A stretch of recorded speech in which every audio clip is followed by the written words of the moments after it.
ജാങ്കോ, നീ അറിഞ്ഞ ഞാൻ പെട്ടു.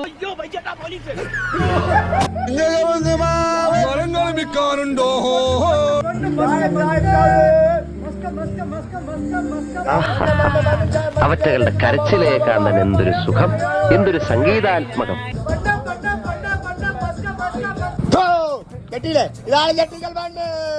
അതൊരു അമ്മ വെണ്ണ ഉണ്ടാക്കി കൊടുത്താണ് കാര്യം നമ്മള് നിങ്ങൾക്ക് വേണ്ടി.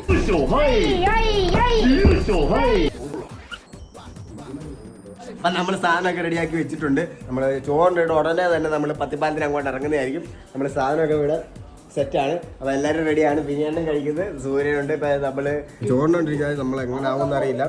നിങ്ങൾ വന്ന് സപ്പോർട്ട് ചെയ്ത് തീരുമില്ല എന്നുള്ള ടെൻഷനിലാണ് നമ്മൾ. എന്നാലും നമ്മൾ വിശപ്പടക്കണമല്ലോ. അപ്പോൾ ഞങ്ങൾ കഴിച്ചോണ്ടിരിക്കും. ഇപ്പൊ എത്ര കഴിച്ചാലും വിശപ്പില്ല. അപ്പൊ ഒരു കഥ പറയാം. ഇത് കൈനകരിയിൽ, ആലപ്പുഴ കൈനകരിയിൽ നമ്മൾ മസ്ക ബണ്ണും ചായ ചലഞ്ചാണ്. അതിന്റെ കഥയാണ് നിങ്ങൾ ഇന്ന് കേൾക്കാൻ പോകുന്നത്. അപ്പൊ നമ്മൾ ലൊക്കേഷനിലേക്ക് എല്ലാം സാധനങ്ങളുമായിട്ട് ചെന്നു. പ്ലാൻ ചെയ്തതുപോലെ അവിടെ എല്ലാം അറേഞ്ച് ചെയ്തു. നമ്മൾ കുറെ നേരം അവിടെ നോക്കിയിരുന്നു. പക്ഷെ ആരും വന്നില്ല. അതിനർത്ഥം നിങ്ങളുടെ ഹീറോ തോറ്റെന്നാണോ? തോറ്റുപോയി. ഇപ്പൊ നിങ്ങളുടെ ഹീറോ എന്ത് ചെയ്യുന്നു? Will he give up? മുറിവേറ്റ സിംഹത്തിന്റെ ശ്വാസം ഗർജനത്തെക്കാൾ ഭയങ്കരമായിരുന്നു.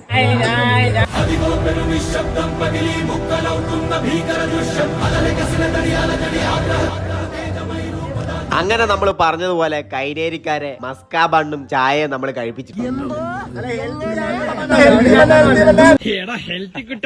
ഇങ്ങനത്തെ സാധനങ്ങളൊക്കെ സിമ്പിൾ ആയിട്ടുള്ള സ്റ്റെപ്പ് ചൊള്ളിയാന്ന് തോന്നുന്നു കിടന്ന് പിടയ്ക്കുന്ന കടി.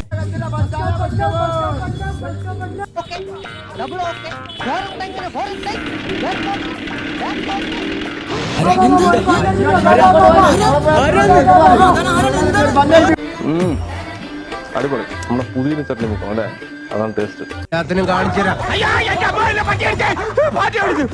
ഇങ്ങനെ പേടിക്കലടാ ആണുങ്ങളെ വില കളയാനായിട്ട്.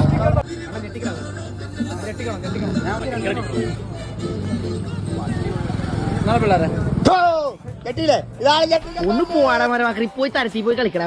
മസ്ക ബണ്ണ് പത്തിപ്പാലത്തിന്റെ അവിടെ വെച്ച് അടിപൊളി പരിപാടിയായിരുന്നു. എല്ലാവരും വന്ന് കഴിച്ചു സപ്പോർട്ട് ചെയ്യും. എല്ലാവർക്കും നന്ദി അറിയിക്കുന്നു. നന്ദി മാത്രമല്ലേ, ഇത്ര പോലെ ഒരു എന്റർടൈൻമെന്റ്, ഒരു ഫണ്ട് ഇതേ ഉദ്ദേശിച്ചുള്ള ആൾക്കാർ. Bye bye.